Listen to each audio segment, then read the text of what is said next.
বিশ্ব মানচিত্রে অন্যতম সেরা পর্যটন ক্ষেত্র হিসেবে পরিচিত সুন্দরবন। সেই সুন্দরবনকে কেন্দ্র করে এমন অনেক জায়গা আছে যেসব জায়গা একটু সংস্কার করলে বদলে যেতে পারে এলাকার পর্যটন পরিবেশ। তেমনই একটি জায়গা হলো রায়দিঘির জটার দেউল। সুন্দরবনের রায়দিঘিতে পর্যটনের বিকাশ ঘটাতে উদ্যোগী হয়েছে দক্ষিণ চব্বিশ পরগনা জেলা প্রশাসন। ইতিহাস প্রসিদ্ধ জাতীয় সৌধ জটার দেউল। এই জটার দেউলের চারপাশ কিভাবে সাজিয়ে তোলা যায় তা দেখতে পরিদর্শন করলেন দক্ষিণ চব্বিশ পরগনার জেলা শাসক সুমিত গুপ্তা সহ জেলা প্রশাসনের আধিকারিকরা। ছিলেন রায়দিঘির বিধায়ক ডক্টর অলোক জলদাতাও। পাশাপাশি রায়দিঘির দিঘির পাশে ইকো ট্যুরিজম পার্কও ঘুরে দেখেন জেলা প্রশাসনের আধিকারিকরা। পরে জেলা শাসক সুমিত গুপ্তা বলেন, কেমন করে সাজানো যায় এই পর্যটন কেন্দ্রগুলি তার জন্যই এই পরিদর্শন।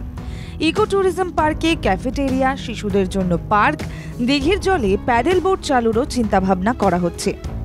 অন্যদিকে বিধায়ক ডক্টর অলোক জলদাতা জানান, জটার দেউল ও ইকো ট্যুরিজম পার্ক নিয়ে নানা পরিকল্পনা করা হচ্ছে।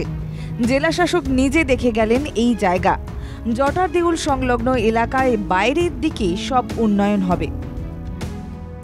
রায়দিঘি বিধানসভার কঙ্কনদিঘি পঞ্চায়েতের পশ্চিম জটা গ্রামে জটার দেউল নামে শিব মন্দির অবস্থিত।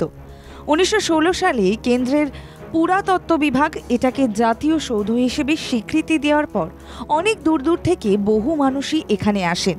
তবে তাদের বসার জায়গা নেই পানীয় জলের ব্যবস্থাও, যা নিয়ে মানুষজনের মধ্যে ক্ষোভ ছিল। সেই জায়গায় আরও উন্নতি সাধনের পাশাপাশি রায়দিঘি পঞ্চায়েতের অধীনে ইকো ট্যুরিজম পার্কের আরও উন্নয়নে উদ্যোগী হয়েছে দক্ষিণ চব্বিশ পরগনা জেলা প্রশাসন। জাহিদ মিস্ত্রির রিপোর্ট, বাংলা জাগো।